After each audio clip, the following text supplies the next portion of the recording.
Welcome to The Real Market with Chris Rising, the only podcast that brings the real estate conference panel to your headphones. You'll hear from superstars from every realm of commercial real estate, the biggest brokers, the most well-known architects, the largest investors, and the most visionary developers. We'll learn what they do, how they do it, and what drives their success. We'll discuss the latest trends across regional markets, capital flows, both national and global, and we'll explore technology's role in shaping all of them. We'll take a clear-eyed look at where we've been, where we are now, and what's to come. Real conversations, real experts, real insights. This is The Real Market. Welcome to The Real Market with Chris Rising. I'm excited to have Coy Davidson here with me today.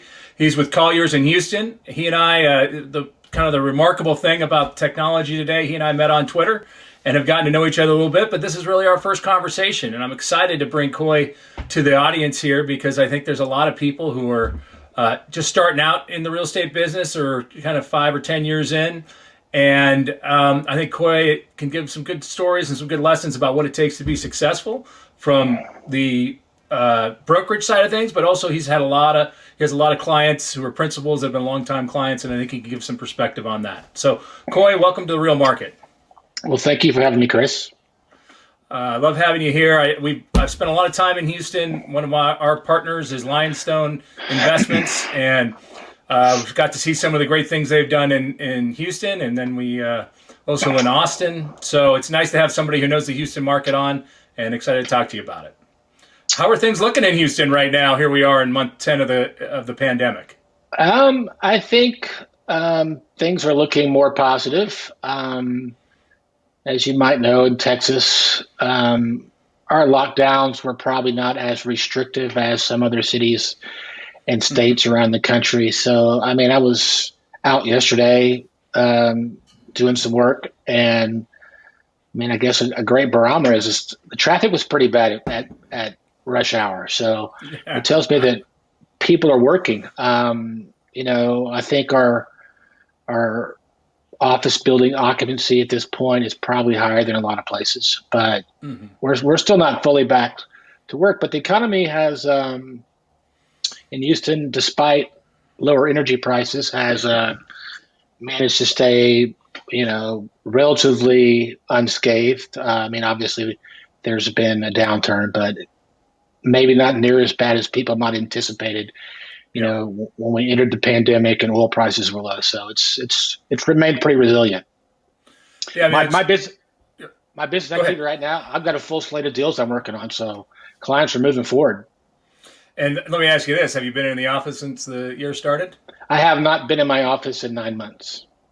What's your take? I want to get into this a little bit later, but I'll just start there. What's your take on some of these pundits that follow us or we follow on Twitter who are convinced that we're never going to see an office again? I don't believe that. I've read a lot. I've been somewhat hesitant to make bold predictions online because it just gives people an opportunity to argue with you or come back and say you were wrong 6 months from now. But, I read all the surveys. I read all the articles. More importantly, I talk to my clients. And I haven't had one client said, we're getting rid of the office. In fact, they're all pretty much anxious to get back into the office. So, that's maybe a limited sample size. I think it probably varies by industry. Obviously the tech side of the business seems to be more open to working remotely. But the crazy thing is I've been working the hybrid model for 6 or 7 years now because I live so far from my office out in the burbs. So, and traffic's bad in Houston. It's not LA bad, but it's pretty damn bad. So, I made the decision a long time ago my kids are out of the house. So it's just me and my wife here, and I have my own home office set up. So I've only been going to the office a couple of days a week for the past 6 or 7 years. So it's funny. It's interesting. I get a lot of pushback when I complain that the office isn't going away because I've spent all this time writing about how you don't need to have an office and how you can be paperless. And I think what I missed in all the writings about it is that for getting work done, we no longer need an office. I remember being a young lawyer and if I wanted to work on a Saturday, you had to go to the office. That's where everything was and everything. And now we've moved to a place where it's actually probably more efficient to get work done at your home or in a place that's focused, and that the office is really for collaboration. But after 10 months, we've collaborated as a company on Zoom. I'm sure that's how you've kept up with a lot of your clients. I think the question that can't be answered until everyone feels safe is, how much does collaboration drive the use of Office coming out? I mean, I think it will be strong, but our tenants say they're coming back. That's what I hear. My clients say they're coming back. And, me from a personal standpoint, not being around my colleagues for 9 months now, there is definitely, there's some serendipity that you might be walking down the hallway and one of your colleagues, and they ask me about a property or a client, and all of a sudden you have an idea, and there's that kind of serendipitous kind of moment that creates opportunities, and those kind of go away. I mean, they just doesn't work the same online. Yeah. So, and I think face-to-face meeting with clients, there's obviously some translation lost or intent lost, and even video versus sitting down in a face-to-face conversation. So I think it's going to turn out to be companies are there's some real productivity losses. And as a broker, it's easy for me to work from home because I'm motivated. If I don't do anything, I'm not going to make any money. But, you go to another type of company, the guy or lady might be out in their pool drinking a Heineken instead of doing their work because they've got nobody. Not everybody is disciplined like that. So I just don't know that, companies are going to trust to send all their employees home. I think certain roles, obviously salespeople being one and some other roles, that's a given that they can work in that work from home format. But I still think you've got to collaborate. And it's just my gut feel. I don't base it on the empirical, studies. I haven't heard them keeping these earpods in, but I just think people are going to realize they missed the office, and it's a productivity issue. And I think demand will come back pretty strong when that happens. Yeah, and I say a lot. Nobody's going to college right now to get out and get a job where they stay in a small apartment and work all day. I mean, we're both married, and your kids are growing. My kids are getting older. We have an ecosystem of a life around our families. But if you're young and you're coming out of school and you want to learn and you want to be engaged, the workplace is where that all begins and ends. And so I really think it's going to come back, and it'll come back a little bit different than we think. From the landlord perspective, we've been getting ready for this for a while, but I think it's going to hit us in the face. Is that normal when you negotiate a lease that has normal work hours from 8 to 5 or whatever, and after hours air before and after? Those things I think are going to go the way of fax machines or whatever. I think people are going to say, if I get an office, I should be able to use it 24/7, and you can't tell me or penalize me for using it. And I think there'll be some other things around the edges, but at the end of the day, I think the Apple campus was designed so people would want to be there 24/7. The Google campus, the Facebook campus, I just don't see them stripping all that and that not coming back. But I can say from a broker's perspective, even myself over the 7 years not going to the office every day because I made a decision really because of commute times and other issues. Even myself, I find myself, if you're not showing your face around the office, people forget who you are. And, so if you're a millennial and you join a corporation, if you're working from home all the time, you're going to have a hard time climbing up the ladder. Yeah. Well, let's take the conversation a little bit, because you and I met on Twitter, and you are really good at posting articles. I find myself about to post something that I think is a great article, and I look at my Twitter feed, and you've already beat me to it. It happens almost daily because you're so good at it. You and I started in brokerage probably at the time when you had to lock your office and check the fax machine so nobody took a lead. But you've jumped into technology, and therefore I can tell you're collaborative in the way you use technology. But what was the thing that made it happen for you? And what made you different than some of your contemporaries your age, that all of a sudden you found Twitter as a vehicle to communicate and get your brand out? I've told the story dozens of times. But going back to the global financial crisis in, 06, 07-ish, obviously my business took a downturn like everyone else in the industries did, and also just gone through a divorce. So it was kind of a tough time for me personally, and it was a tough time professionally because of the economy. So I'd been in business, 30 minus 12, 18 years, so I was pretty well established, and had a good career. People knew who I was in the Houston area, but not really outside of the industry. And I was kind of looking for a way to reinvent myself. And I looked around and I saw what was happening in the world. With the advent of social media, Facebook, Twitter, all these tools. And I also had a yearning for a long time to do my own website, which not many people were doing 12 or 14, 15 years ago. But I was, I was seeing what was happening in the world. And I knew, like, if I was looking for an accountant or an attorney, and someone referred someone's name to me, the first thing I was going to do is Google them. So I assumed commercial real estate was going to be no different. So I wanted to start having some control because I'm not a big cold caller. My business is a lot of word of mouth referrals, and I wanted to have some control of what they see instead of just the general bio on the company website. So I wanted to start putting content out there and getting my name out there, and it was an experiment, but it just took off. So, well, it takes a discipline, right? A real self-discipline to be consistent on this.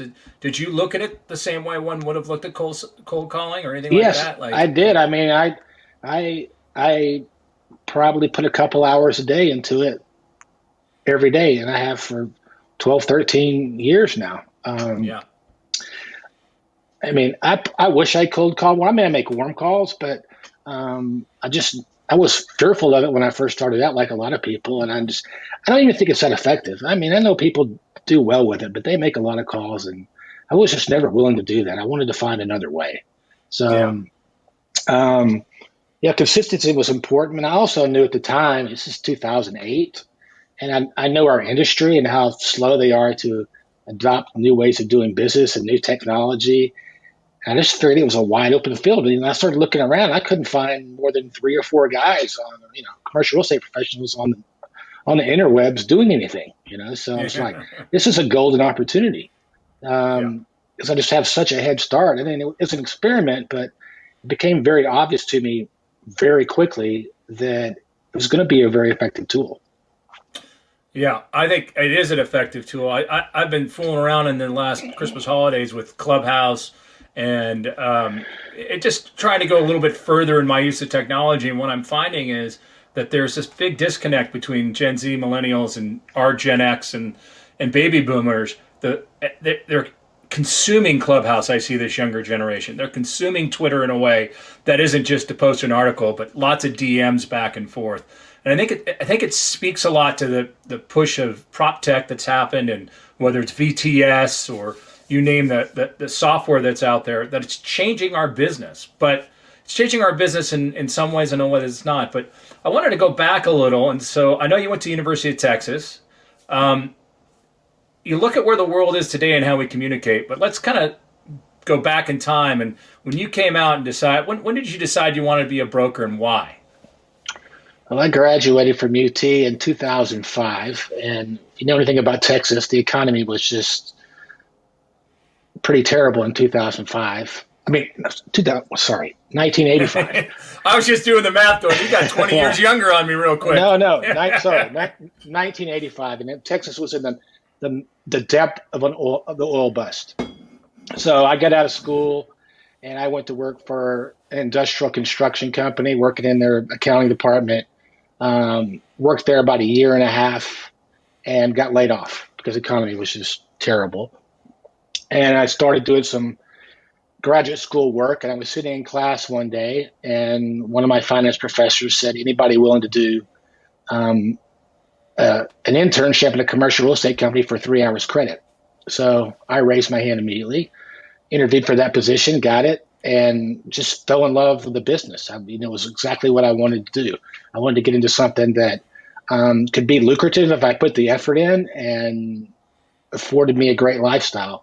And I was just always kind of intrigued by real estate. So after my 3-hour internship, the firm asked me to come on, and because I already had my degree, so never actually finished my graduate work. I did take a few more classes, but I just dove right into brokerage, and I've been there ever since.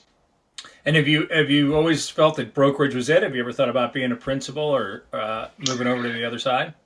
I have, but life's gotten in the way for whatever reasons. But no, I've there's two schools of thought of that. I have colleagues that do both. One of my early mentors said, if you own something, you don't want to put yourself into a conflict of interest. You should be pure brokerage. Sometimes I regret that I haven't. Probably could have created a lot of wealth. Some of the property opportunities I've seen over the years, but at this point, I've only made some small investments.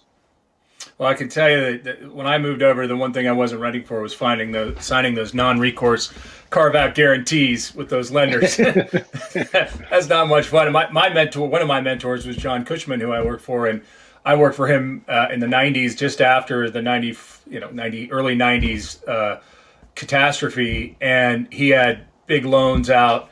And when he got those things all worked out, he said, I'm never going back to being a principal. I only want to do brokerage, only want to be transactional. I didn't really listen to that advice, but there are nights in bed when we have a deal that's not going the way I want it to, where I'm like, why did I just take a commission and move on from this thing? So Right. I think it goes both ways. Well, I wanted to make the connection, though. So when you came out, you started as an internship. You were learning brokerage. How do you think the business has changed for a young person from the way you started? And if you're a young person listening to this saying, hey, I'm a year in or I'm 2 years in at a brokerage shop, how do I get to that next level in a 2020 world as opposed to a 1990 world? Well, I can say, at least, when I started, first of all, I didn't have a computer and I didn't have a cell phone. Nobody did. They didn't exist. I mean, they might have existed, but nobody was using them. And I can remember. So, what I did was just immerse myself into learning all the technicalities about a commercial real estate transaction that I could, and trying to learn my submarket at the time as well as I could. So, I was fortunate. I was single. I didn't have a family, so the only person I had to feed was myself, because obviously you don't make a lot of money the first couple of years in brokerage. Mm-hmm. There was no salary. There was no commission advances. It was just go get it. And can you make it or not? And Yeah. first couple of years were really lean. I was eating 99-cent tacos from Taco Bell and driving around in my old beater. But I was just determined. I'll never forget. I think it was maybe my first or second year in the business, and there was a prominent developer in our community that built several Class A office buildings. And there was a building that came for sale, and I called him up and asked if he wanted to go look at the property, and he agreed to do so. And I drove up in my grandmother's 19 whatever Torino. This looked like hell. And he said, "Coy, I'm gonna buy this building just so you can get yourself a new car." Well, he didn't follow through on that, but it wasn't long after that I started making some more significant deals, and then once that got a little more stable, and I was at least making the money that my friends from college were making at the time, then I was hooked. But Let's there was no dive into that. technology at the time. I mean, do you remember the Black Sky? Yes, absolutely. Black Sky. And then out in California, we were the Thomas Guide was how you found anything, because there was no Google. There was no, people were memorizing pages of, page 72, C8 was where we want to go. And Right. I remember those. I mean, when I went to look for office space, I had to pull the Black Sky out, go photocopy the list of the buildings, mark off the ones I wanted to. Of course, the data was old, so you had to, because the time they printed it, it was old. So you had to call all the buildings, and then once you picked your buildings out, you had to look at those little stickers and paste them on a photocopy of a key map and make a tour book for your client. So there was no CoStar and no Googling and LoopNet, and none of that stuff existed. Well, let me ask you this, because this is where I think a lot of young people are always curious. Where did it go from struggle maybe make a small commission because you were working with somebody, to I've got a client. And that's a big transition in a broker's life. And for you, when did you realize that, or this is how I get someone to be my client? Well, they will trust me, and I can then make commissions.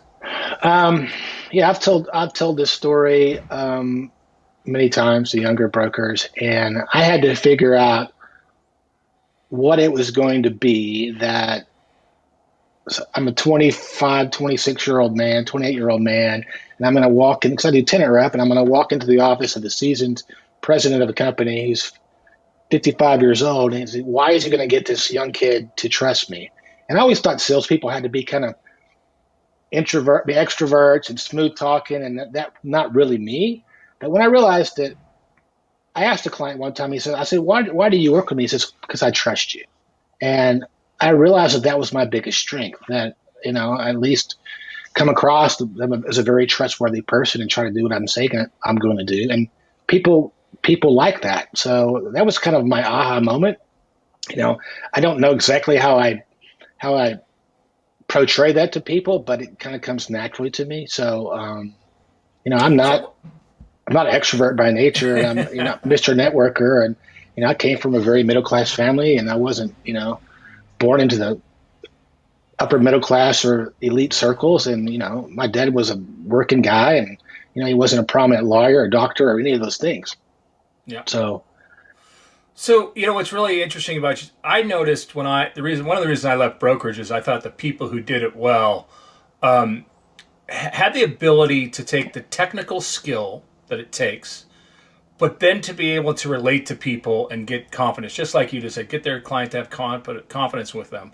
I think my problem was always, as a broker, that I always wanted to tell somebody what was right. That's just my personal, I'm going to go take the risk.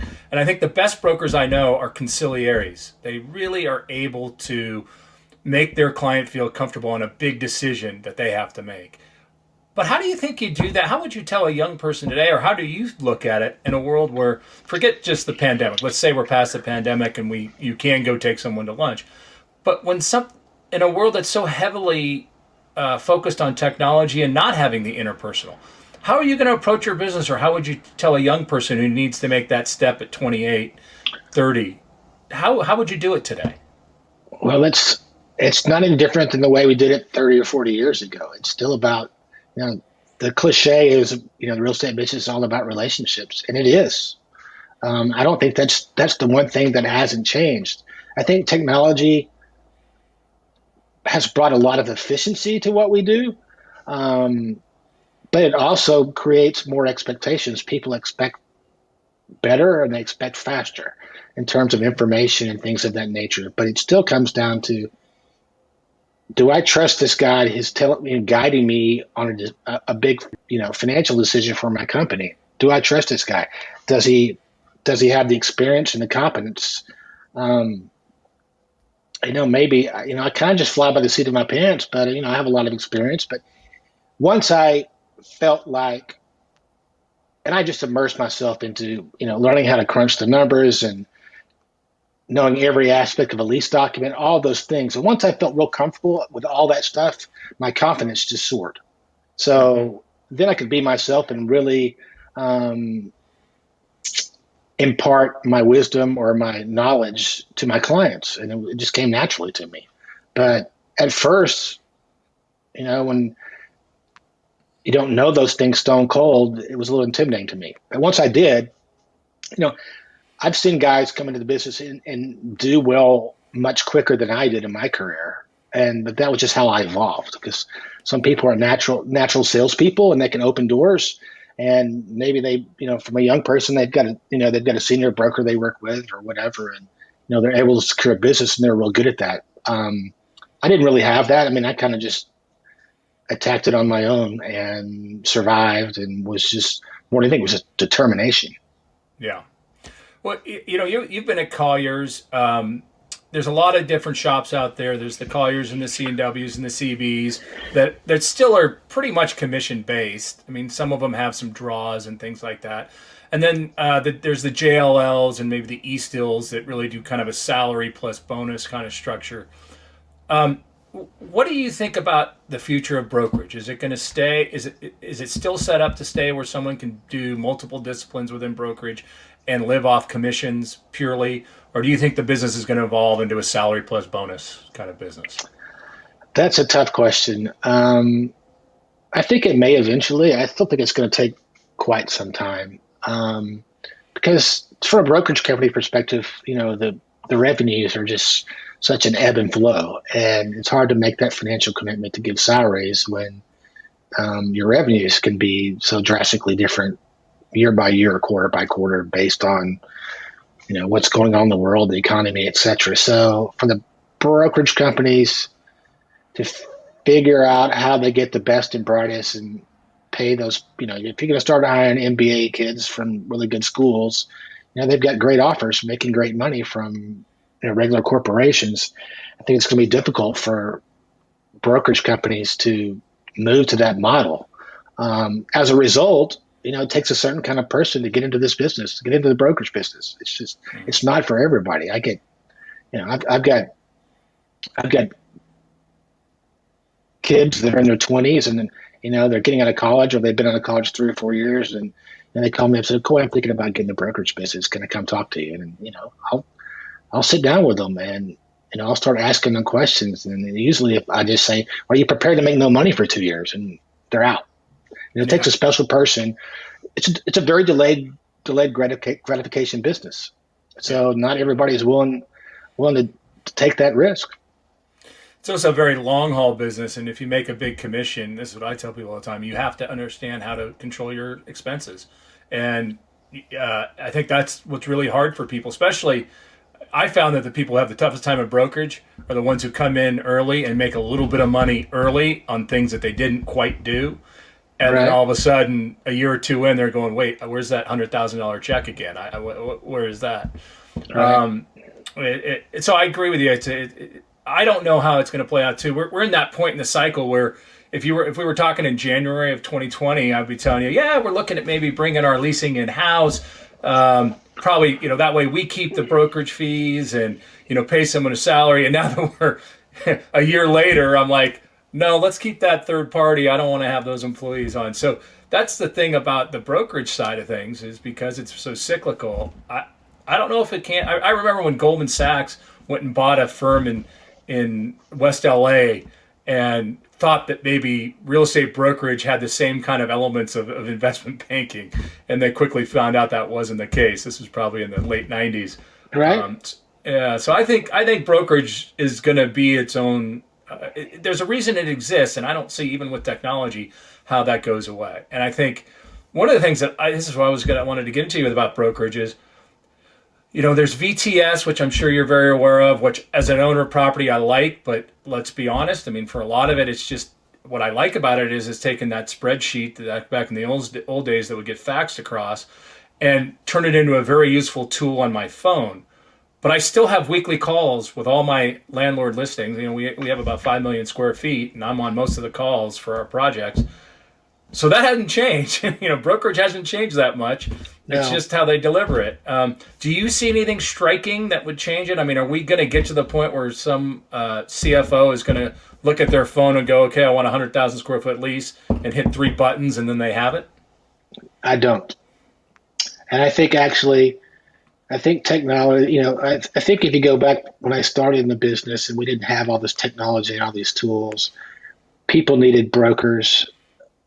One, just to find the space. And I always felt like, me as a tenant rep, the easiest thing that I do that anybody could do is find the space. It's really advising them and moving them through all the aspects of the transaction and dealing with all the stakeholders involved, like taking an office lease, for example. You've got architects and attorneys and construction guys, and I've seen all the predictions over the last 30 years, but as my little quip about it is, a commercial real estate transaction is a whole lot different than booking an airplane, an air flight, or a hotel that can be kind of streamlined. There's just too much involved in the process to get it to that point. And I think actually that technology is making brokers have to be better. You can't just be in the industry by default because they need you to find the space. You really have to be an advisor these days to excel because they don't need someone to go find the space. They can do that, but they still need us to negotiate the deals, know what deals are being signed for. I don't care if you're on the landlord side or the tenant side. There's just a lot involved. So I just don't. It's. I think it's a very tough service business to commoditize. I'll tell you, for the audience here, if you're not following Coy, you need to. And one of the reasons is you put out, Coy. It was over the holidays, I think. Kind of was it a 24 section or 12 section tweet on the ins and outs of a real estate deal, talking about the lease, talking about. I was really impressed with that, and I think it gets lost. I think everybody thinks, oh, you hire a lawyer, and that's how my lease is going to get done, but it's never worked for me. If we don't have a broker as the intermediary between the landlord and the tenant side, I don't know how deals get done because lawyers don't know how to. They don't know how to get to a compromise on anything, and it's a valuable role. And I don't know if you want to talk a little bit about your experience. I was really impressed with what you tweeted out, and I don't know if you want to talk about that or maybe just talk a little bit about the process. I don't even remember it. I don't even remember it, to be honest. But it was like 12 tweets, and it was the ins and outs of a lease, is what I think. Right. Well, yeah. I mean, so I think a good real estate attorney knows that there needs to be a good real estate broker involved in the transaction, and they should work well together. Because there's things from a legal perspective that I shouldn't be advising any clients on. That definitely need to be a lawyer. One, you'll get in trouble with your local real estate commission, number one, but I don't necessarily have the expertise. But lawyers aren't out in the marketplace every day knowing where deals are getting signed and what landlord's offering this, and whether you're on the landlord side or the tenant side. If you own a building, you want to know what deals are getting signed on in one of your competitors' buildings, and a lawyer can't provide that for you. Yeah. So, and like I said, I mean, there's just if you find the space, you look at the space, you start negotiating it, but there's, then you got to figure out how much does it cost to build out the space to your needs, how much you're getting from the landlord, how much are you going to put in, how long of a lease you're going to sign, what's the risk, how much are you growing, how much are, if you've got to get out of it quick, what options do you have? And there's just all these nuances that a lawyer is just not necessarily familiar with. And I would say for those who think that you could just do with a lawyer, try having one discussion with a client when the base building description in the lease isn't what they thought the base building description was, and the tenant has to come out of pocket for $10 a square foot or something. Right. The tenant improvements is a minefield for both tenants and landlords. Yeah, no question. And I'll tell you that in my experience, why I've so valued. Well, first of all, going back to when I started with my father would always say, if there's a lawyer, if there's a bank, if my lawyer's outside, if my banker's outside, or there's a broker, I always meet the broker. The broker's going to give me more information and bring more value to me than the other two. But the other thing that I was taught early on is that the relationship that a broker has with their client is going to be important to a landlord long after the lease is signed, because things come up in a lease. And if the pandemic hasn't proven that, and a broker can be an ally to a landlord if you treat a broker properly when a lease gets interpreted differently by the parties, or there's an issue about parking. And I think a lot of landlords forget that. And we try not to. We try to value a broker. Because the fact is, we get a tenant, we'd like that tenant to stay there for 20 years. We don't want them to be there just through a 5 or 7 or 10-year term. How do you view, from your side of the aisle, how do you view landlords? How are they treating brokers in the last few years, not just at the height of the market and now in the pandemic? Do you think that landlords are valuing brokers? I think so. For the most part, I mean, there's good landlords and bad landlords, and there's good brokers and there's bad brokers. I mean, I've always tried to keep. I've always represented my clients to the best of my ability, but I'm not the scorched earth kind of broker that tries to get every penny on everything. And let's sign a fair market deal for this tenant's size and credit and commitment to the building. Because, like you said, things are going to come up. You hope it's going to be a long-term relation. You hope they're going to be happy and they're there for 20 years. I mean, that's obvious from a landlord's perspective. You know that it's cheaper to renew a tenant than put one in. So if you can keep a tenant there for 20 years and happy, and there are certain landlords in Houston that I'm always thrilled that my client picks if I want to get to work with them, because I know they're going to be professional. They're going to respect the broker. They're going to respect the tenant. They're going to do what's best for themselves, but they're going to make it. It's a business relationship. It's not just a transaction. It's a relationship that's got to go forward. Yeah. So I know every market is different, but I had someone on Twitter reach out to me and ask me a question recently. I'd love to get your take on this. What is the role in a down market like we're in now of a broker bonus as it relates to the broker and their client? There's the rules, which a broker should always tell their client, at least in California under rules, that they have been offered a broker bonus. But how do you deal with that ethically? I'd love for you to ask. As I said, I'm too far removed. I would expect a broker would always tell their client if I'm offering them $2 extra as a bonus. How does the bonus play in your world? I've never tried to let it impart on, make any influence on the advice I would give my client. I always disclose. Here's how I handle it. I always disclose it to my client, and I always offer to give it back to them, to my tenant. And 98% of the time they say no. If we sign a lease in this building and they're willing to give you that, you keep it. But I always offer to rebate it back to my client to put into rent, TI, furniture, whatever they want to do. And that way, I'm never at a conflict of interest. And if they say, no, that's fine, you deserve it, you get your bonus. I mean, I haven't gotten that many bonuses. And I'll be honest, I can think of maybe 5 or 6 times in 30 years that I've gotten any kind of bonus. That may change. I know that all my partners on our calls, because we're just not getting many tours, what does it take? And the bonus is coming up a lot. And then I've had other brokers say, well, don't give it to me in cash. Give me to American Express gift cards. And we try not to ever play in any of those games because the IRS will come knocking. But it's an interesting question in a downturn. And I think young people are curious how veterans in the business handle it. Well, I think we're going to see more of it. I haven't really seen much of it in the last 10 years because we've been in a very good upcycle for a long time. And landlords they don't typically offer when times are good. They might have the extra money to do it. They typically offer when they're trying to get the spaces filled up.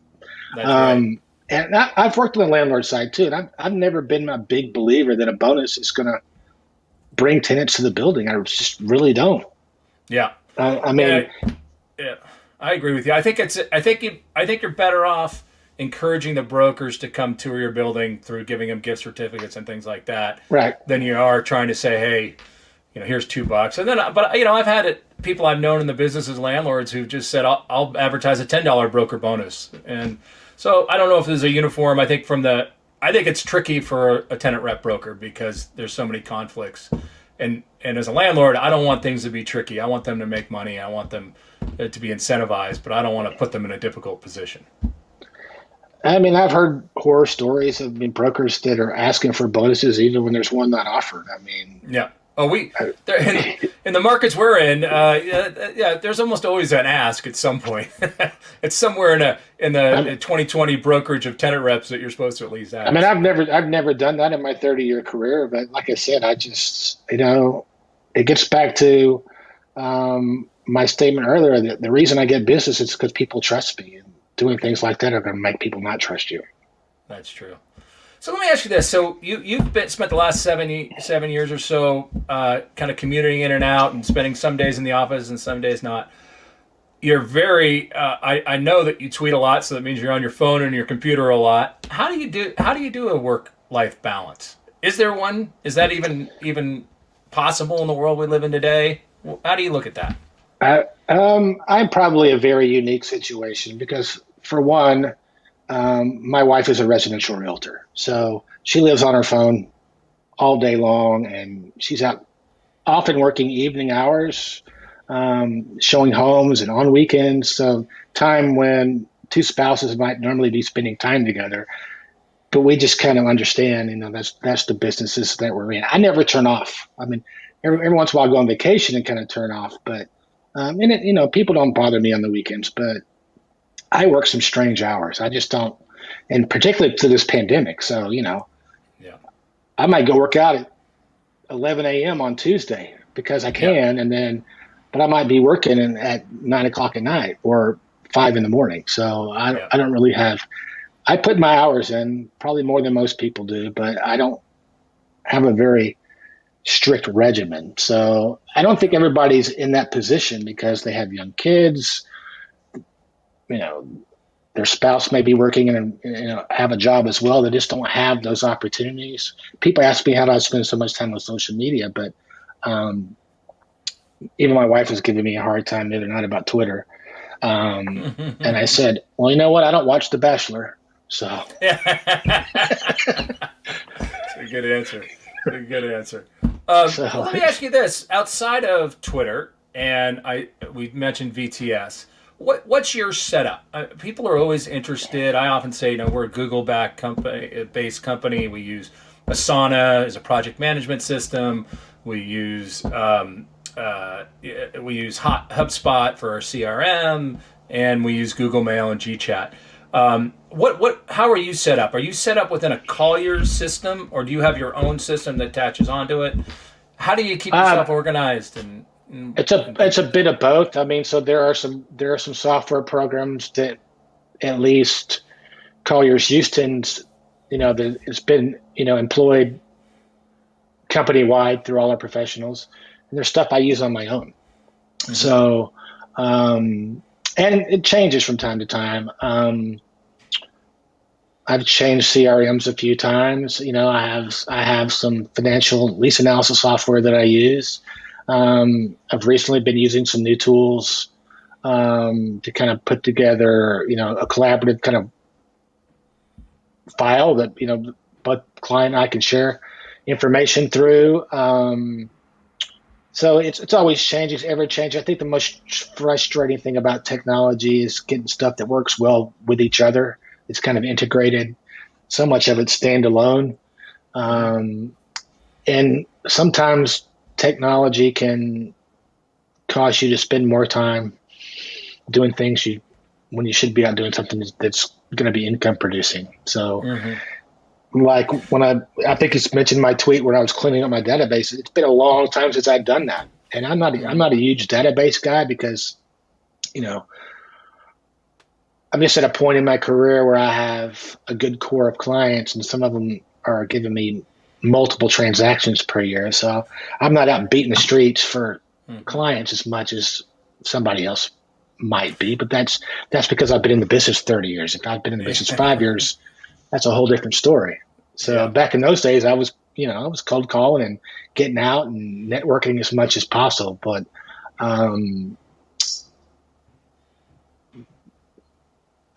for as much as I use technology, I'm trying to see how I word this. I may not be as prolific as people might think. No. In terms of the tools I use. I still do, I still write my list down every day of what I got to do on a legal pad.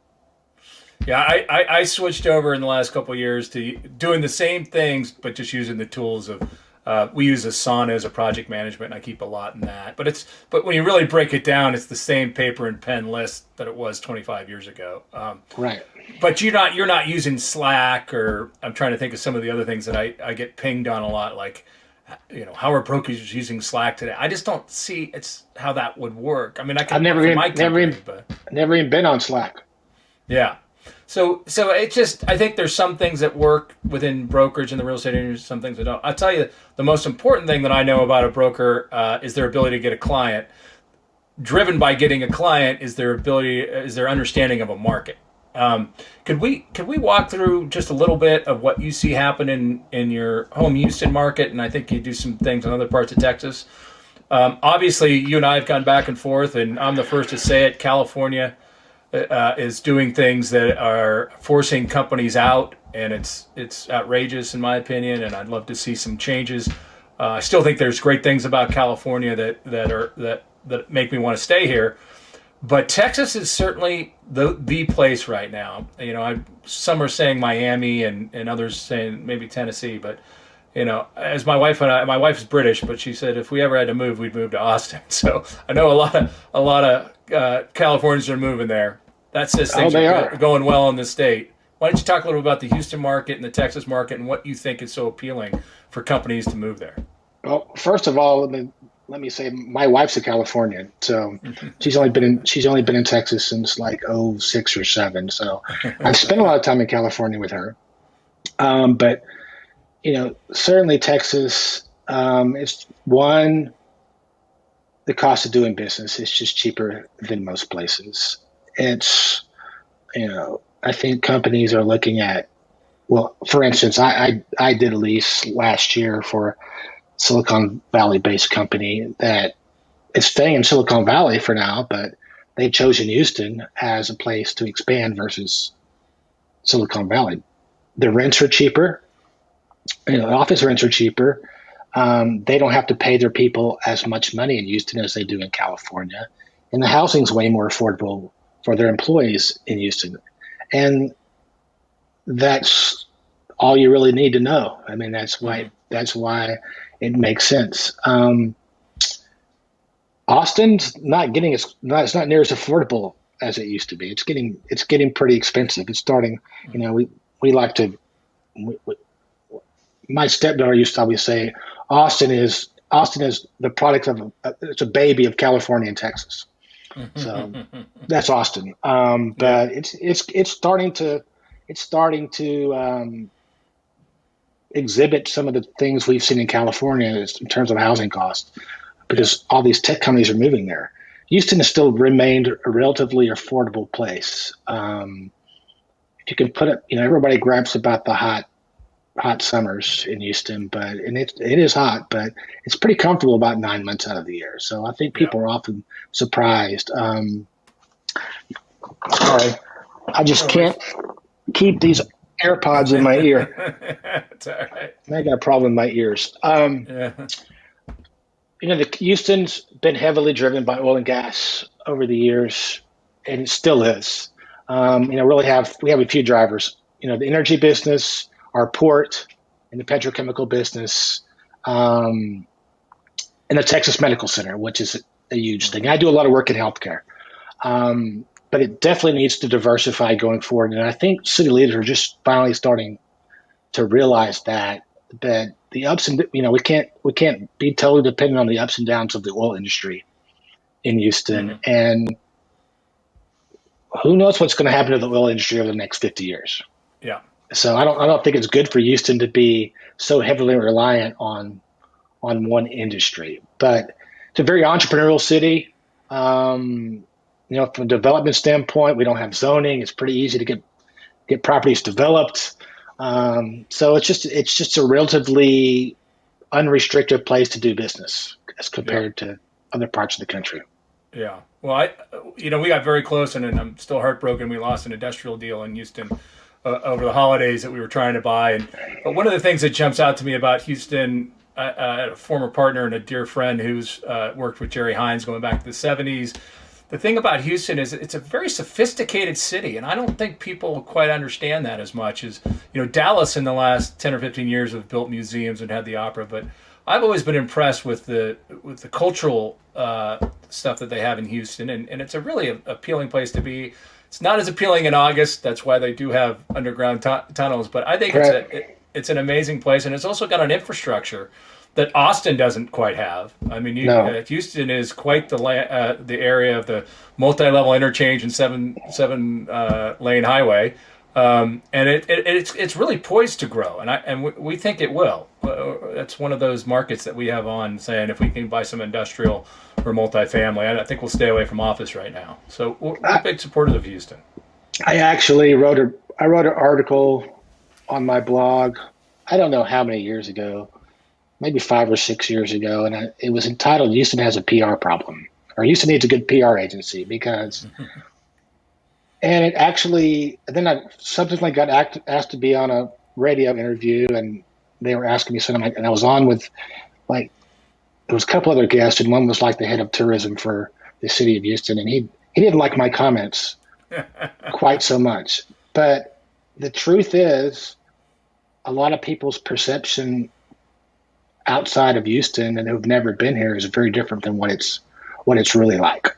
Yeah. And I think the city is finally starting to realize that. I mean, nobody says, "Hey, I'm going to go on vacation. I've got some vacation time. I'm going to take a week. Let's go to Houston." They don't. Yeah. They don't do that. And as much as people don't want to hear that, it's the truth.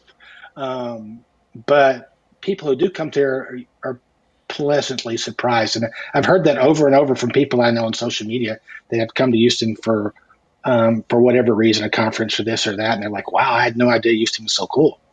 Yeah, no, I agree. I mean, I like your Texans, but I used to love your Oilers. It's an amazing place, and the reason I bring that up is what the investment that's been made in some of the public infrastructure and some of the public places, like the stadium, and like as a Dodger fan, we have a little trouble with the Astros, but like the Astros Park and all, it's pretty amazing, and I think it's important that people recognize that. I do think over the next 20 years, Houston's importance as a U.S. city is going to continue to grow. One, because of where it sits in the middle of the country, and two, because one of the positive aspects of that oil industry has been its investment in technology. And so if you're a technology company that is looking to get out of California or out of other parts of the country, there's a load of computer scientist talent sitting in Houston. So and it's only going to continue to grow, in my opinion. There's a huge amount of people in Houston in IT, and in the past, our tech industry has been pretty focused on oil and gas. So, when people talk about the Facebooks or the Googles or the Oracles of the world, Houston doesn't necessarily resonate, although we just got HPE to move here. But there are a lot of people in that industry in this city. Yep. So the actual tech employment is huge. It just doesn't have a real cluster like you would see in California or Austin or some other places around the country. Yeah. Well, and it'll probably evolve. It'll probably evolve around what I think is going to happen with technology and healthcare, which I think, what we have gone to the doctor for the last 40 years, 50 years is going to be totally different in the 50 years going forward, and that's going to be driven by technology and its marriage with healthcare. The other thing I was going to ask you before we get done here is what has happened? Has life science become big in Houston the way it has in other markets? It's starting to become, and there's been a big push by the city because we have a huge resource. A lot of people are not familiar with the Texas Medical Center. It's the largest medical center in cluster in the entire world, and we have all these great academic teaching, all these hospitals and hospital systems and teaching hospitals, and we have some huge life science developments coming online in the next couple of years in Houston. So that are both backed by the state and universities. So that's a very promising industry in Houston. Are we San Diego or Boston yet? No, but it's moving in that direction. Yeah, it certainly feels that way. And as we're trying to figure out markets to invest in and do things in, Houston keeps coming up. And as I said, we're disappointed we lost that deal over the holidays. Go ahead. I was going to say I get calls all the time. People, I need 20,000 feet of lab space, and I'm like, I just look at them. Good luck, it doesn't exist. Because if it does, it's leased. Yeah, I think we're seeing that life science and building out life science space is a big push right now. Now, I don't know if it's kind of a new thing over the long haul, because I think there is some sophistication to it, but it's something that we're looking at, and I think places like Houston, I can definitely see it. I think the problem, like with San Diego, as much as I love San Diego, is to get young people a place to live. It's you're going to do a life science company down there. It's really hard. It is really hard, and I think that comes up over and over again. But Coy, we've been going here for about 50 minutes, and I've really enjoyed this. But before we get done, I do want to ask you a question about your view of a young person who says, okay, I can live with 2 years of not making any money, as long as after 2 years I start making real money. But what would your advice be to someone who's 23 or 24 who says, I just really like real estate and I don't want to be in brokerage? It doesn't feel like we have the same entry pass we used to have. We're being a runner for somebody. Maybe I'm wrong, but what would you tell that 22, 23-year-old about how they should get into real estate brokerage?